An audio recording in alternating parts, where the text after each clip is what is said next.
Hola a todos, bienvenidos a un nuevo vídeo en el que haremos una reseña del Evangelio según Jesucristo.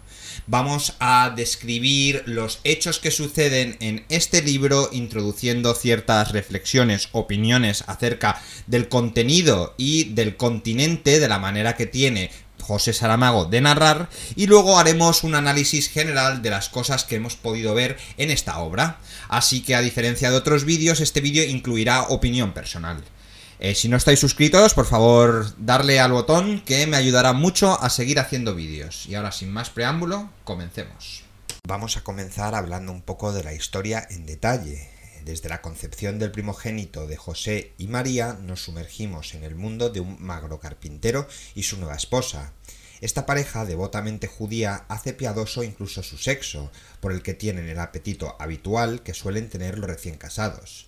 Sin embargo, el erotismo sutil de Saramago nunca separa la emoción de la intimidad, y esta sutileza en sí misma permanece sutil, salvando la empatía incluso del lector devoto mientras nos ahorra la obscenidad. Justo antes de que nazca Jesús, María y José deben hacer un viaje desde Nazaret a la Belén natal de José para ser contados en el censo de Roma. Lo que inmediatamente resulta peculiar aquí es que, a diferencia a la tendencia en el relato bíblico de centrar todo en torno a María y José y cualquier otro personaje en sus respectivas historias, presumiendo su divinidad a priori y simplemente exigiendo dogma, en la ficción ellos llaman a esto contar más que mostrar. En este aspecto, su autor, a pesar de tratarlos como protagonistas, no tiene un dogma que quiere infundir en el lector, lo cual lo hace más objetivo. Este respeto que tiene Saramago por el lector radica en su animación de la posibilidad muy real de que su viaje fuera común entre los otros muchos judíos. Y para esto el censo es un mecanismo, pero la verdadera diferencia con la Biblia, con el Evangelio según Jesucristo de Saramago, es que los personajes tienen una profunda dinámica humana y están claramente en nuestro mundo, aunque en un medio muy diferente. María y José, por ejemplo, tienen un vecino de al lado que vigila su lugar mientras ellos no están. Viajan con un grupo cálido y hospitalario de judíos que se dirigen en la misma dirección para el censo. Tienen una historia, a diferencia de Adán y Eva, bromea Saramago, y ningún favoritismo para la pareja elegida, por cierto, por Dios para el laboreo vestibular del Mesías. Pero en este evangelio los personajes tienen rostros, deseos humanos reales, limitaciones físicas e impulsos que deifican en lugar de estigmatizar. Ya sabemos que la Biblia muchas veces considera ciertas cosas pecado y por eso lo considera un estigma que no menciona. Saramago no tiene este bagaje encima, entonces tiene más libertad a la hora de crear. Y esta vez, para el parto en el camino, a María y a José se les ofrece una cueva para que se use como un establo en lugar de un establo regular como en la historia original. Para usar el humor clásico de Saramago, no queremos invocar el poder del título, la Santa Biblia, más de lo necesario, por lo que solo diremos la historia original, pero sin decir nada por el autor o los autores originales. Saramago se aprovecha de algo parecido a la alegoría de la cueva de Platón y la interpretación de la misma, que dice que nos muestra cómo debemos llevar a nuestros compañeros a la iluminación ideal. Él trae la purga de César de los primogénitos menores de 3 años al contexto del periodo inmediatamente posterior al nacimiento de Jesús, en lugar de la casa en otro con sangre ya en la puerta. Saramago prefiere que José escuche la noticia de la masacre mientras están en la ciudad en busca de trabajo, lo que le envía frenéticamente de regreso a la cueva para salvar a los suyos sin avisar a nadie.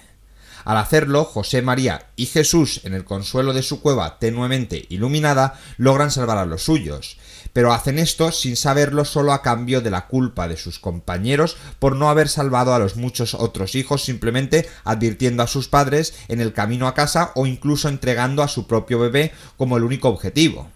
Así, además del tierno cumplimiento de los deseos carnales y el desplazamiento de los eventos de su tiempo exacto, un área de disputa generalizada en la vida real, ya tenemos todo un destripamiento de la historia original, pero un destripamiento inocente, no obstante, a la luz de todas las versiones radicalmente diferentes que podemos leer por allí. En el momento del parto, la partera es una esclava voluntaria de los dueños del establo de la cueva.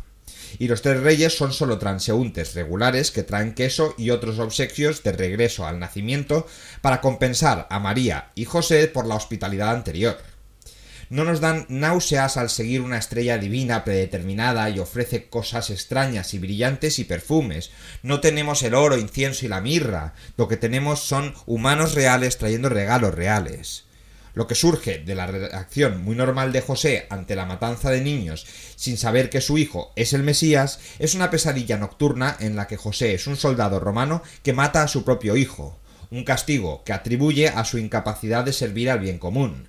Esto da como resultado una vida de culpa que pasa también a su hijo, ya que solo puede ser dictada por la preocupación occidental dominante por el bien común, y la culpa colectiva resultante. José es crucificado como miembro de la rebelión judía contra Roma cuando va a la ciudad más cercana para liberar a su amigo vecino del campo de concentración. Allí lo encuentran los romanos, que piensan que también ha estado parte de la revuelta, y lo acaban crucificando. ¿Y qué sucede? Que Jesús hereda la pesadilla, pero solo desde la perspectiva de la víctima, la suya propia, el bebé que es matado por su padre. Y esta culpa heredada envía a un Jesús preadolescente lejos de casa con un puñado de preguntas lógicas sobre la fe religiosa, la culpa y su pasado, porque José no reveló la historia de la matanza detrás del sueño ni de su culpa antes de fallecer.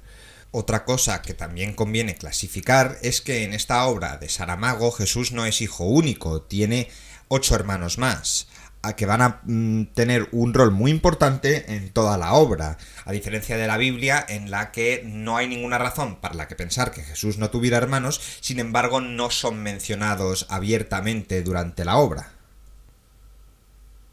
La interioridad de Jesús se entrega de manera bastante creíble, pero con tal humor que el absurdo de la culpa colectiva o heredada y el bien común brillan particularmente.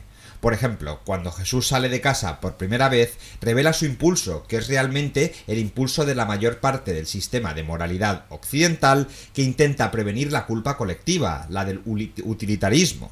En otras palabras, Jesús de repente se pregunta cuál fue el recuento de cadáveres de los bebés varones que José mató por su silencio. Esta cifra es la que debe enfrentar en su propia vida. Esto es tan absurdo porque se asume que el número es mágico o revelará algo, que este número puede proporcionar alguna información directa sobre cuánto bien se podría haber hecho si José hubiera capitulado en los planes de matanza de César ante otros padres. El problema con este hipotético cambio de escala de eventos es que ocurre fuera del tiempo y lejos de cualquier situación concreta. En el mejor de los casos es un problema matemático compuesto por números reunidos arbitrariamente bajo la presión de encajar en el esquema utópico de una norma social. Dicho esto, tal vez nos sintamos impulsados a preguntarnos cómo podemos descartar que Jesús no salvara las vidas en el futuro, o que si los bebés, si se salvan, no fueron futuros maníacos, genocidas o violadores. Las cosas claramente no funcionan así, no tenemos ni una máquina del tiempo ni una bola de cristal para predecir lo que pudo ser o lo que puede ser en el futuro. Para ir incluso más allá del criterio empírico que exigiría un testimonio directo del evento para afirmar una teoría concluyente. Podemos estar de acuerdo en que incluso si pudiéramos llegar concretamente a uno de los dos resultados alternativos anteriores de la matanza, difícilmente podríamos incluso conocer el pasado o el futuro de estos escenarios. Tales situaciones son la conciencia humana desde este punto de vista. Quienes sostienen esta crítica del utilitarismo no pueden evitar reírse cuando, ante la decisión del joven Jesús de embarcarse, salta de la visión fundamentalista que comparte con José, que si los niños murieron debe haber sido porque ha querido Dios, a la grave necesidad, para saber cuántos fueron sacrificados. Podemos, por el contrario, estar del lado de María, que sostiene que José es inocente y que cuando Jesús señala con el dedo a José, a quien Jesús en ese momento cree su verdadero padre, lo acusa de estar podrido. Ella dice que Satanás puede tener control sobre su lengua, y espantosamente María, Jesús le pregunta cómo sabe ella que no sea Dios. Jesús, el joven ingenuo que solo está un poco impregnado de un conocimiento básico y práctico de las trampas del medio moral en que nació, procede a decir que solo Dios puede conocer las razones y de dónde vienen esas razones para que podamos nunca saber esas razones. Eso se acerca peligrosamente al ateísmo, o más claramente, si es una afirmación descarada de que todas las cosas humanas conocidas son subjetivas, y por lo tanto no se conocen como objetos. Entonces, ¿quién sabe lo que es? Esto es todo muy confuso, pero parece afirmar que incluso habiendo cumplido el criterio empírico, todavía no lo sabemos realmente porque ni siquiera tenemos la capacidad de presenciar este testimonio sensorial de los fenómenos. Del mismo modo, el joven Jesús parecería estar más rápidamente de acuerdo en lo absurdo de la preocupación por el reencuentro de cadáveres y el bien común. La mejor parte de este episodio es que esta tendencia a cuestionar los sistemas de conocimiento, y es muy común además entre los jóvenes o los adolescentes cuando están desarrollando su mentalidad adulta. Y Saramago admite lo mismo en uno de sus omnipresentes comentarios filosóficos que va dejando entre medias de la historia. Ya sabéis que a Saramago le gusta mucho reflexionar en mitad de la historia acerca de lo que está aconteciendo en la figura de escritor de la historia. De lo contrario, las iglesias, las denominaciones, los sacerdotes y los pastores difícilmente tendrían que ir a los extremos que lo hacen muchas veces, y mucho menos ramificarse en tantas sectas diferentes, como el personaje que Dios tan ingeniosamente señala en su Evangelio. En su aventura, el primer destino de Jesús es el consejo de ancianos y escribas que se reúnen en el templo de Jerusalén.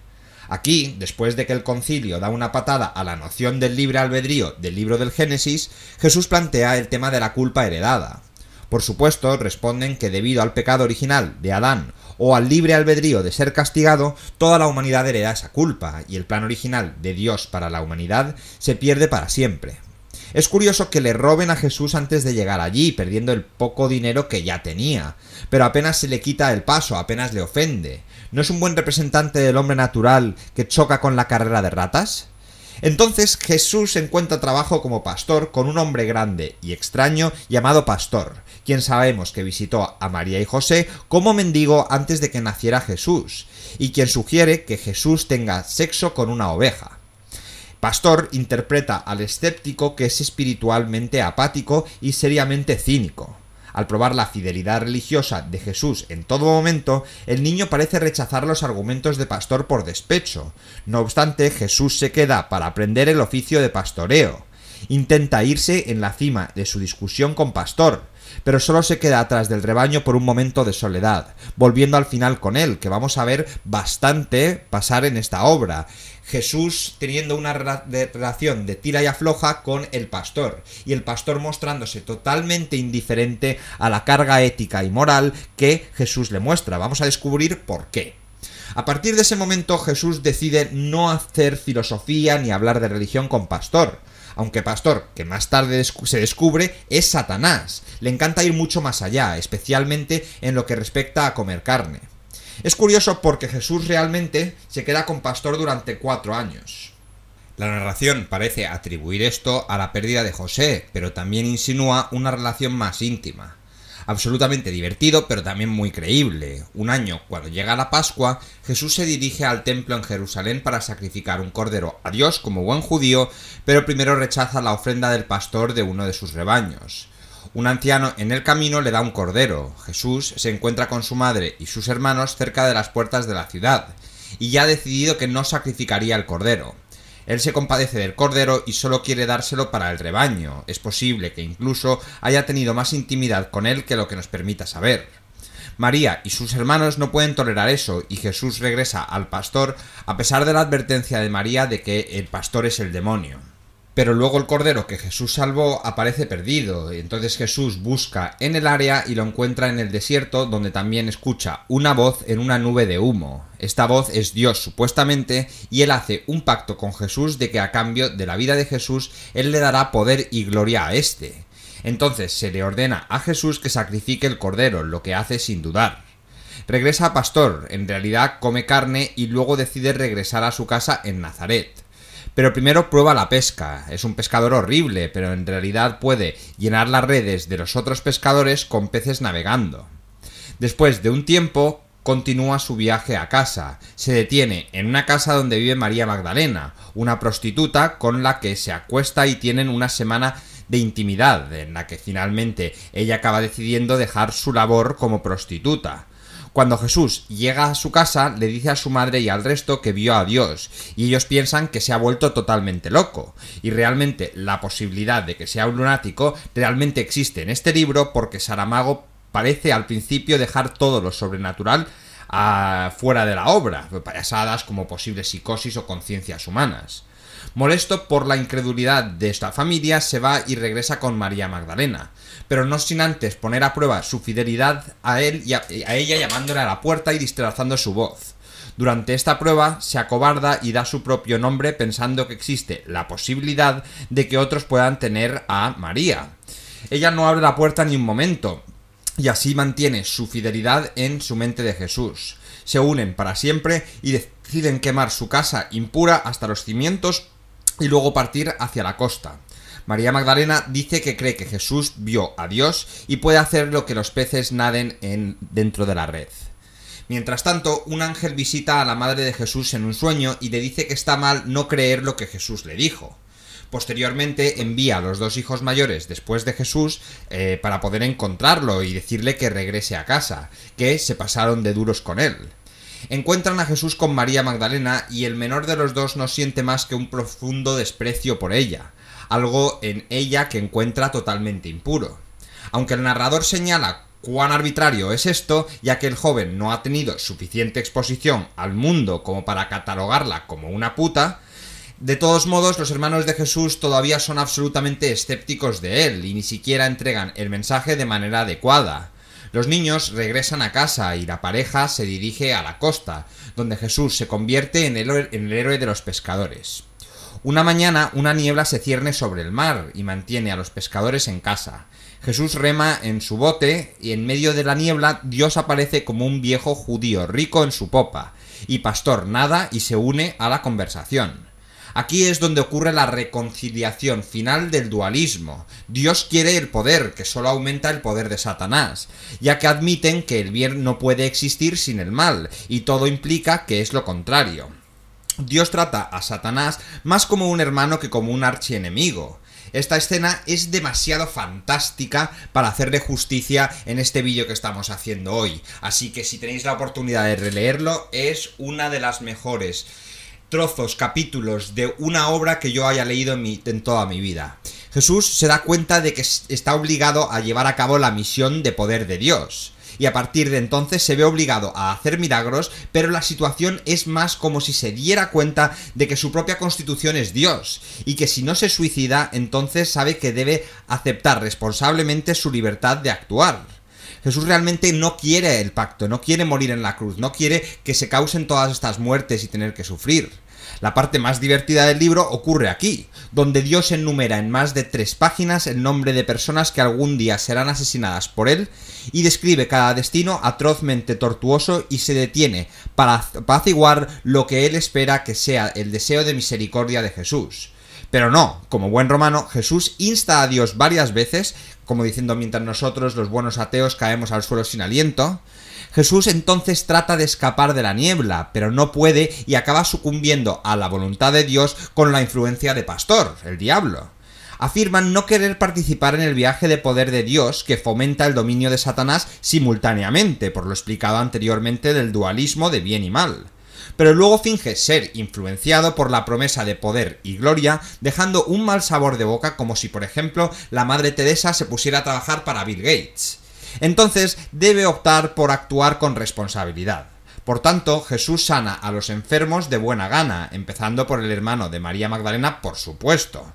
Varios de los pescadores se convierten en apóstoles a quien envía a difundir la palabra, y el libro nunca deja de sorprender. Sin embargo, Jesús se niega a resucitar a los muertos ante el ofrecimiento de María Magdalena de comprender qué sería peor que alguien que morir 2 veces. A Saramago es una maravilla como representa todo esto, y a pesar de todo lo que nos regala en esta obra, todavía no nos ha arruinado la lectura. El quid principal del libro es un desarrollo fascinantemente ilustre de la realidad de que cuando se nos obliga a aceptar un conjunto de normas después de haber sido entregados a este mundo en primer lugar, a menudo solo encontramos un sinsentido que al final tenemos que no nos ha permitido elegir por nosotros mismos.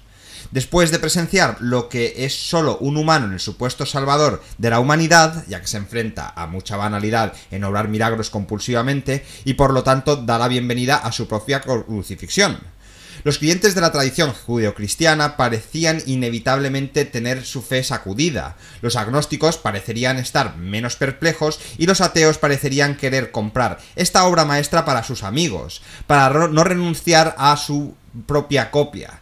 Cualquiera que niegue la posibilidad de que la subjetividad humana huya con la verdad después de leer el Evangelio según Jesucristo de José Saramago, simplemente no ha leído con suficiente atención. Lo cual está bien, eligieron ese final en algún nivel. El uso de Saramago de las palabras según Jesucristo en el título no es accidental, sino que realmente apunta nuestra atención en la dirección correcta, la de un humano en todo su error y no un personaje fantástico que se disfraza como humano pero que no siente esa humanidad, ese contacto, esa relación, ese atormentarse uno mismo por las cosas malas que han sucedido, esos encuentros de pasión.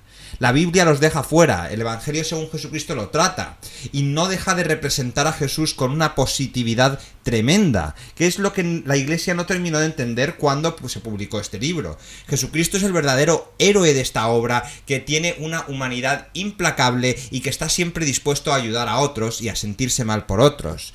No tiene esa corriente de ser superior que nunca se avergüenza, nunca hace nada malo, nunca se enamora. Este Jesucristo está cargado de humanidad. La primera concepción que tenemos que tener con esta obra es que el arte mágico de José Saramago es divertir más que ofender. Una vez más, Saramago se las ingenia para inyectar a sus lectores con una dosis de libertad. Esta libertad no es un capricho de las modas polémicas de escribir libros provocando a la Iglesia, como el Código Da Vinci, sino de dar al lector algo con lo que saborear mejor la prosa. El Evangelio de Saramago reformula ficticiamente el Nuevo Testamento, mezclando ironía y seriedad a partes iguales. Esta reconciliación del dualismo mediante la inyección de realismo humano prosaico en un escenario mágico ocurre a lo largo de la historia. La historia completa se reformula lo más cerca que podría llegar a ser de una toma fundamentalista antes de cruzar la línea de la neurosis a la psicosis. A través de la gloriosa prosa y la descripción de los escenarios, la plantación de la semilla del Hijo por parte de José hasta el refugio de Jesús en la carnalidad de María Magdalena y su último intento de rebelión contra Dios en el barco, en el Evangelio Dios solo quiere que Jesús muera como un mecanismo de impacto público para profundizar y promover su reinado como Dios. Además de tener otras religiones en el mundo y los dioses paganos de Roma para distraer a las masas, aquí incluso Dios admite que los judíos devotos se han cansado de tener solo al Dios del Antiguo Testamento, sin importar el reciente surgimiento de judíos para Jesús. El Evangelio es menos un uso amargo de los mecanismos de narración para desempacar una agenda política reaccionaria y más una llegada seria al momento humano. Eludiendo cualquier patriotismo ateo, el descaro de Saramago aquí solo eleva la ficción, y la historia original, en realidad, es una gran muesca, mientras se sale con la suya cerca del asesinato en las convicciones de la narración presente. Se nos ofrece brevemente el punto de vista de los peces en el mar de Galilea y mucho menos de las piedras que recuerdan, el asesinato de la base mítica alimentada a la fuerza de la moral occidental. La mayor parte, el narrador nos incluye y nos convierte en el omnisciente de la historia, un movimiento lejos de ser gratuito. Esta prueba de narración se basa que nos brinda a los lectores un mayor respeto por la autonomía que cada uno de nosotros merece. Obtenemos una perspectiva adecuada sobre las limitaciones y conflictos de cada personaje a través de esta omnisciencia de la que nos hace partícipe José Saramago. Esto es hacer de cada lector su propio Dios en un sentido serio, e insinúa lo que puede ser la esperanza de Saramago de que podamos intentar alcanzar ese estado en la vida real. Pero también se preocupa por mostrar con su mordaz prisa cómica que es fácil asumir que ya hemos considerado tan fortuitamente simplemente porque nos lo dicen o nos lo decimos a nosotros mismos. Teniendo esto en cuenta, Saramago nos da un reconocimiento del lugar del otro en la epistemología. Podemos decir que somos Dios o que sabemos con certeza dónde estamos, pero otros inevitablemente decidirán escucharnos o condenarnos al reino del malentendido.